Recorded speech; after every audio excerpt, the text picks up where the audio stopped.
အခြေအနေလေးနည်းနည်းသိချင်ပါတယ်ကိုဟုတ်ကဲ့ဒီကြောက်ဖြူဘက်မှာတော့ဒီလက်နက်ကြီးပစ်တာတွေကတော့နေတိုင်းနီးပါးရှိတယ်လို့ကြောက်ဖြူဘက်ကလူတွေကပြောကြတာပေါ့နော်ဒီနေ့မှလည်းဒီဂျက်တစီနဲ့ဒီ3ကြိမ်လောက်လာပြီးတော့ကြောက်ဖြူမျိုးနေနဲ့ဒီရန်ကုန်ကြောက်ဖြူကားလမ်းမှာရှိတဲ့ဒီကလပါတို့ဆိုင်ချောင်းတို့တိုင်းချောင်းတို့အဲ့ဒီဘက်တွေကိုဒီ drone ပုံတွေနဲ့ကြီးချခဲ့လို့ပြောတယ်ညနေ9 နာရီဝန်းကျင်လောက်ပါပေါ့နော်ပြီးတော့ဒီ30တရင်တို့တခြားလက်နက်ကြီးထိုင်ထားတဲ့နေရာတွေကလည်းဒီလက်နက်ကြီးနဲ့ရန်တိုင်းပစ်ခတ်နေတာရှိတယ်မြေပြင်တိုက်ပွဲကတော့ဒီနေ့တော့နှစ်ဖက်ဖြစ်တာမရှိဘူးလို့ပြောတယ်ဒီတစ်ဖက်ကလေကြောင်းပုံကြီးတာလက်နက်ကြီးတွေနဲ့စစ်ကောင်စီဘက်ကပြစ်နေတာလို့ပြောတယ်ဟုတ်ကျွန်တော်ကြားတာကဒီမနက်7 နာရီလက်ကပဲဒီစစ်ကောင်စီကနေပြီးတော့အဲ့လိုကြောက်ဖြူဂုံးချေကြည့်ရအနည်းတဝက်ကိုလေဒီ drone ပုံတွေနဲ့ပြစ်ချတယ်လို့သိရတယ်ဆိုတော့အဲ့ဒီအခြေအနေလေးထပ်ပြီးသိကြပါမယ်ခင်ဗျ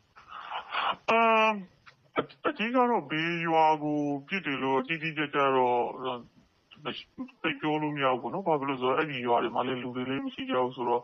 အဲ့ဒီလမ်းမတစ်လျှောက်ပါပဲအကြီးကတော့ဒီရန်ကုန်တောက်ဖြူလမ်းမပေါ်မှာရှိတဲ့ရွာတွေပေါ့ခုနကပြောတဲ့ဒီ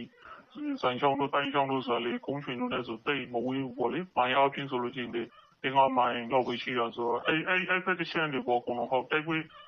area လို့လည်းပြောလို့ရပါအဲ့ရွာတွေကအကုန်လုံးဟုတ်ကဲ့ကိုဒီထိခိုက်ပျက်စီးမှုအခြေအနေကဘယ်လိုများရှိလဲခင်ဗျလုံးလုံးစီတော့အရသာထိခိုက်ပြေဆုံးတာတွေတော့မကြောက်ကြဒီနေထိခိုက်ပျက်စီးမှုကလည်း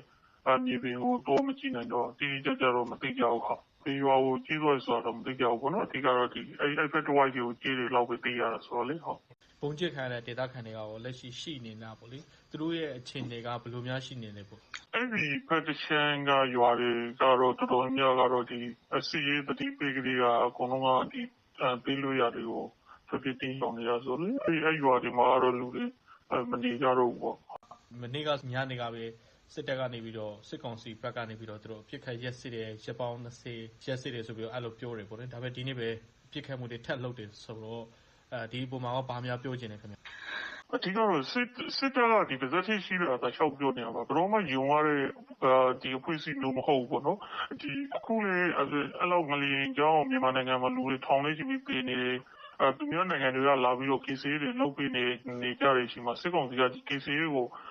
အကျူးမှန်တယ်မလုပ်ဘူးပေါ့နော်ဒီမြန်မာနိုင်ငံတွင်းကတိုင်းနေပြည်နေလှည့်ပြီးတော့ပုံကြီးနေလူတွေကိုတတ်နေတယ်ဆိုတော့ဒီဖွဲ့စည်းကိုဘလို့ခေါင်းစဉ်တက်ပြီးပြောရတော့မသိဘူးတော်တော်ယုံဖို့ကောင်းတဲ့အဖွဲ့အစည်းလို့ပြောရမှာပေါ့ဟုတ်